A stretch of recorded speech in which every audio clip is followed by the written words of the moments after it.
ذوالحج کی 18 تاریخ کو خلیفہ سوم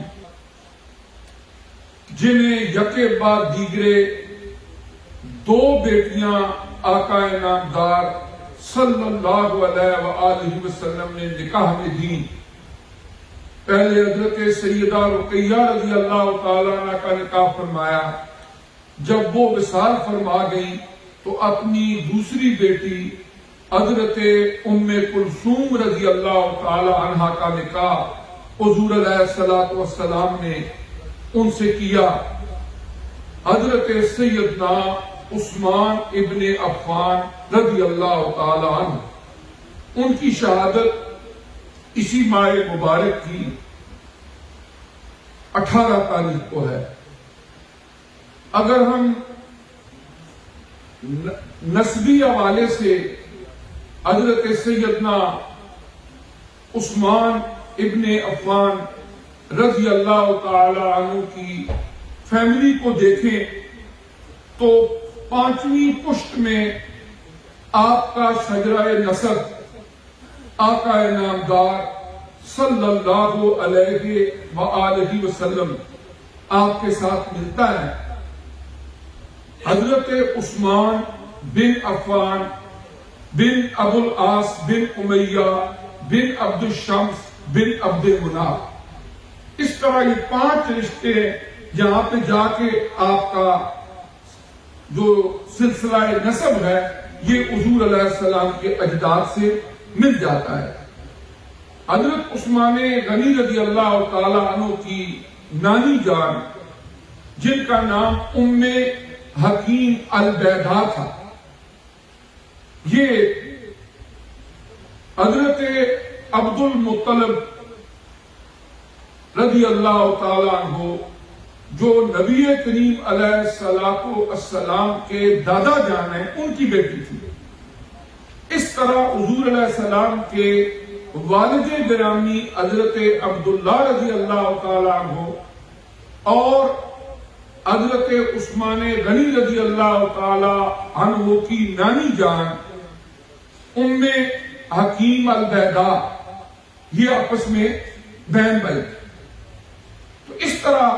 یہ بھی ایک نسبی رشتہ حضور صلی اللہ علیہ وآلہ وسلم ملتا ہے۔ تو حضرت عثمان غنی رضی اللہ تعالی عنہ 4تھے نمبر پر اسلام لانے والے اہل ایمان میں سے تھے۔ حضرت سیدنا ابو بکر صدیق رضی اللہ تعالی عنہ، حضرت علی شیر خدا رضی اللہ تعالی عنہ، حضرت زید بن حارثہ رضی اللہ تعالی عنہ، مردوں میں سے یہ 3 جب ایمان لا چکے تو 4تھے ایمان لانے والے حضرت سیدنا عثمان غنی رضی اللہ تعالی عنہ۔ آپ کو اللہ تعالیٰ نے شروع سے ہی سلیم فطرت عطا فرمائی، اور آپ فرمایا کرتے تھے کہ زمانہ جاہلیت کی جو برائیاں تھیں، شراب عام تھا، جوا عام تھا، زنا عام تھا، اللہ تعالیٰ نے اس دور میں بھی ان برائیوں سے، ان لتوں سے محفوظ رکھا۔ جب نبی کریم علیہ السلام نے نبوت کا اعلان فرمایا تو یہ ایک ایسا دور تھا کہ جو ہی کوئی صفا پہ کھڑے ہو کے آپ اعلان نبوت فرماتے ہیں، مشکلات کے پہاڑ کھڑے ہو گئے۔ اس دور میں اپنے آپ کو مسلمان کہنا کوئی آسان کام نہیں تھا، بلکہ وہ دور تھا کہ جس میں اگر کسی نے اپنے آپ کو اوپنلی ڈکلیئر کر دیا آئی ایم مسلم، میں نے حضور علیہ السلام کے دین کو مان لیا، تو یہ بے شمار مصیبتوں، تکلیفوں، اذیتوں کو دعوت دینے اور گلے لگانے کے مترادف۔ ان حالات میں حضرت ابو بکر صدیق رضی اللہ تعالی عنہ نے جب تبلیغ فرمائی، آپ کی تبلیغ سے متاثر ہو کر آپ ایمان لے آئے۔ جب آپ ایمان لائے تو آپ کی فیملی نے مخالفت کی، اس حد تک مخالفت کی کہ سامان ڈالنے کے لیے جو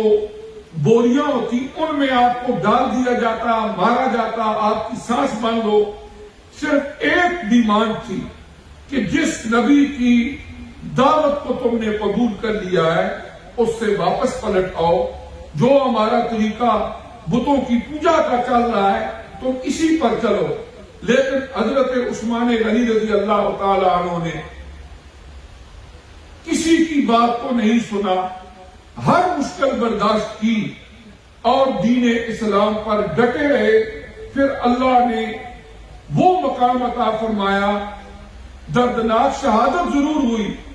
لیکن اللہ تعالیٰ نے دنیا کے اندر بھی اور آخرت کے اندر بھی اعلیٰ ترین درجات انہیں عطا فرما دی۔ یہ وہ ہستیاں ہیں جو قیامت تک آنے والے اہل ایمان کے لیے رول ماڈل ہیں۔ ایک تو ان کی لائف ہسٹری سے یہ بات پتہ چلتی ہے کہ کوئی آسان کام نہیں تھا اس دین اسلام کو قبول کر لینا اس دور میں، لیکن جن ہستیوں کے دلوں میں اللہ نے اس نور کو ڈال دیا انہیں دنیا کی تکلیفیں اور پریشانیاں اس رستے سے ہٹا نہیں سکی، اور ہر دور میں اہل ایمان پر آزمائشیں آتی ہیں۔ اللہ تعالیٰ نے حضرت عثمان غنی رضی اللہ تعالی عنہ کو دنیاوی دولت سے نوازا۔ آپ کپڑے کا کاروبار کرتے تھے اور زمانے جاہلیت جب آقا علیہ السلام نے ابھی نبوت کا اعلان نہیں فرمایا تھا، اس زمانے میں بھی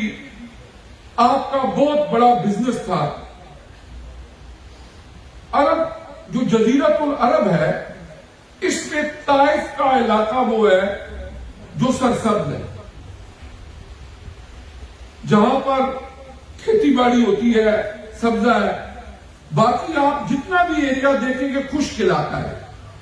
ہم مکہ مکرمہ سے مدینہ طیبہ جب سفر کرتے ہیں تو آپ کو لہلاتے کھیت نہیں نظر آئیں گے، خشک پہاڑیاں نظر آئیں گی، بنجر زمینیں نظر آئیں گی۔ اس قسم کا وہاں حالات اور ماحول تھا۔ اس وجہ سے لوگوں کا جو ذریعہ معاش تھا زیادہ تر وہ بزنس تھا، اور لوگ مال سیریا تک، شام تک لے کے جاتے، وہاں سے مختلف آئٹم جو لوگوں کی ضرورت ہوتی وہ لے کے آتے، اس طرح وہ کاروبار کیا کرتے تھے۔ تو حضرت عثمان غنی رضی اللہ تعالی عنہ نے بھی کاروبار کو ہی اپنا ذریعہ معاش بنایا، اور پھر اللہ تعالیٰ نے آپ کو اتنی دولت دی کہ ایک اندازے کے مطابق اس زمانے میں مکہ مکرمہ کے جو امیر ترین شخص تھے وہ حضرت سیدنا عثمان غنی رضی اللہ تعالیٰ۔ اب جب آپ ایمان لے آئے، اسلام کو قبول کر لیا، اب ایک طرف آپ نے حضور علیہ السلام کے ساتھ محبت کا پیمان وفا باندھا، اس کو نبھایا، اور اس کے ساتھ ساتھ جو اللہ نے دولت دی تھی اسے بھی جب کہیں ضرورت پیش آئی آقا علیہ السلام کی زبان اطہر سے کوئی ایسی اناؤنسمنٹ ہوئی، کوئی آپ صلی اللہ علیہ وسلم نے ارشاد فرمایا تو حضرت عثمان غنی رضی اللہ تعالیٰ عنہ آپ نے اللہ کے رستے میں جو کچھ ان سے بن پڑا انہوں نے دے دیا۔ اور ایک موقع پر جس کو جیش الاسرہ کہا جاتا ہے اور غزوہ تبوک کہا جاتا ہے، غزوہ تبوک کے موقع پر حالات ایسے تھے کہ مدینہ طیبہ میں کچھ خاکسالی بھی تھی، لوگوں کے حالات اچھے نہیں تھے، ادھر سے جنگ کے بادل منڈلانے لگے جس کو غزوہ تبوک کہا جاتا ہے۔ حضور علیہ السلام مسجد نبوی میں تشریف لائے، منبر پر بیٹھے، سارے اہل ایمان کو وہاں بلایا اور آپ نے غزوہ تبوک کی اس اہمیت کو بیان کیا کہ اس وقت ہم نے اگر برسر پیکار ہو کے دین اسلام کا تحفظ نہ کیا تو ہمارے لیے بہت ساری مشکلات ہوں گی، لیکن جہاں پر لوگوں کی ضرورت ہے اس غزوہ میں جانے کے لیے وہاں پر مالی مشکلات ہیں، اور یہی وہ موقع تھا کہ جس موقع پر حضرت ابو بکر صدیق رضی اللہ تعالیٰ عنہ نے جب یہ حضور علیہ السلام کی زبان اختر سے سنا، اٹھے، گھر گئے، اپنی اہلیہ محترمہ کو کہا کہ گھر میں کیا کچھ ہے؟ انہوں نے بتایا یہ کچھ ہے، آخری سوئی تک وہاں سے اٹھائی اور حضور علیہ السلام کے قدموں میں لا کے حاضر کر دی۔ اور جب حضور علیہ السلام نے پوچھا کہ اے ابو بکر گھر میں کیا چھوڑ کر آئے ہو، فرمانے لگے اللہ اور اس کا رسول، اللہ اور اس کا رسول چھوڑ کر آیا ہوں۔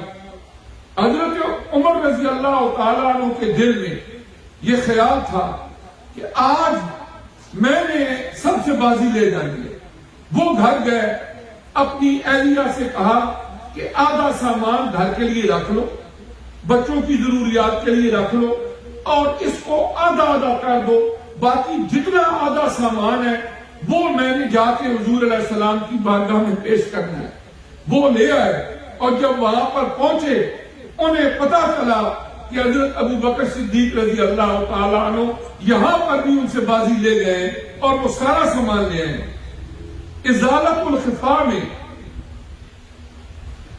حضرت شاہ ولی اللہ محدث دہلوی رحمۃ اللہ علیہ نے فرمایا ہے کہ حضرت عثمان غنی رضی اللہ تعالیٰ عنہ آپ نے پہلے اعلان کیا 100 کیملز، 100 اونٹ سامان سے لدا ہوا میں وہ پیش کروں گا۔ پھر حضور علیہ السلام نے فرمایا ابھی مزید ضرورت ہے، پھر 100 اونٹ،